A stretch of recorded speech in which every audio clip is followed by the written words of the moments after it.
किसी भी सरकारी विभाग से काम करवाने के लिए बहुत पापड़ बेलने पड़ते हैं। लंबा फॉलोअप करने के बाद भी अगर काम नहीं हो रहा हो तो एक रामबाण इलाज जो आम आदमी के पास है वो है आरटीआई। आरटीआई यानी राइट टू इंफॉर्मेशन एक्ट एक आम आदमी को अधिकार देता है कि वो मिनिस्ट्री से लेकर लोकल म्युनिसिपैलिटी तक कोई भी इंफॉर्मेशन निकाल सकता है। मैंने खुद कई सारी आरटीआई फाइल करी है एंड मोस्ट रिसेंटली रेलवे का वेस्ट डिस्पोजल प्रोटोकॉल जानने के लिए मैंने ये आरटीआई फाइल करी। अगर आप सीखना चाहते हैं कि ऑनलाइन कैसे मात्र 10 रुपए में आप आरटीआई फाइल कर सकते हैं तो चलिए सीखते हैं episode number 6 of tutorial Tuesdays.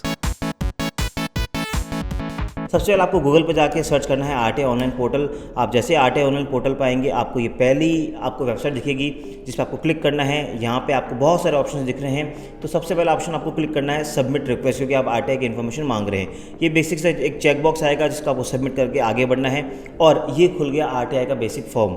यहाँ पर आपको पहले डिपार्टमेंट का नाम लिखना है जिससे आपको इन्फॉर्मेशन मांगनी, जैसे प्राइम मिनिस्टर ऑफिस से अगर मुझे इन्फॉर्मेशन मांगनी है तो मैं उसके अथॉरिटी को सेलेक्ट करना पड़ेगा।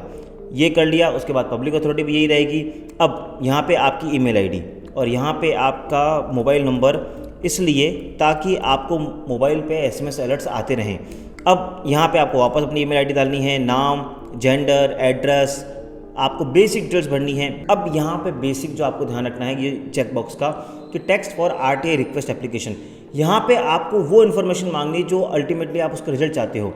बहुत ध्यान से ड्राफ्ट करनी होती है। मैंने जैसे पहले से एक ड्राफ्ट करके रखी है कि मुझे प्राइम मिनिस्टर ऑफिस से जानना है कि प्रधानमंत्री साहब ने पिछले 1 साल में कितना फॉरेन विजिट पर एक्सपेंसेस किया। तो जैसे मैंने पूछ लिया details of the total expenses incurred on all foreign visits of the honourable prime minister during the period so and so. अगर कोई आपके पास अटैचिंग फाइल है तो वो कर दीजिए, नहीं तो ये फाइनल एक कैप्चा आता है, उस कैप्चा को आप फिल करिए और इससे फिर आप आगे प्रोसीड कर सकते हैं। जैसे आप सबमिट करेंगे ये आपसे पूछेगा कि yes do you want to submit, तो आपको यस करना है और आप सीधा आ जाएंगे पेमेंट की उस पोर्टल पे।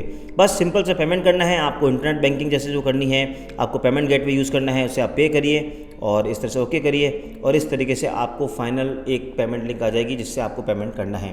तो ये है आरटीआई का प्रोसेस। आपको बता दूं कि अगर आप जो भी इन्फॉर्मेशन मांगते हैं 30 दिन के अंदर सरकार को आपको जवाब देना पड़ेगा। अगर आपको वो जवाब नहीं देते हैं या आप संतुष्ट नहीं हैं तो आप फर्स्ट अपील फाइल कर सकते हैं। फर्स्ट अपील का प्रोसेस भी इसी तरह से है, वो भी इसी पोर्टल पे दे रखा है। तो दोस्तों आरटीआई फाइल करने का जो तरीका है वो तो बहुत आसान है, लेकिन इसमें मेन कला आती है उन सवालों को किस तरीके से फ्रेम किया जाए। उस पर हमने एक लॉन्ग वीडियो बना रखा है जिसमें एग्जाम्पल के साथ आपको यही सिखाया है, जिसे आप नीचे क्लिक करके देख सकते हैं।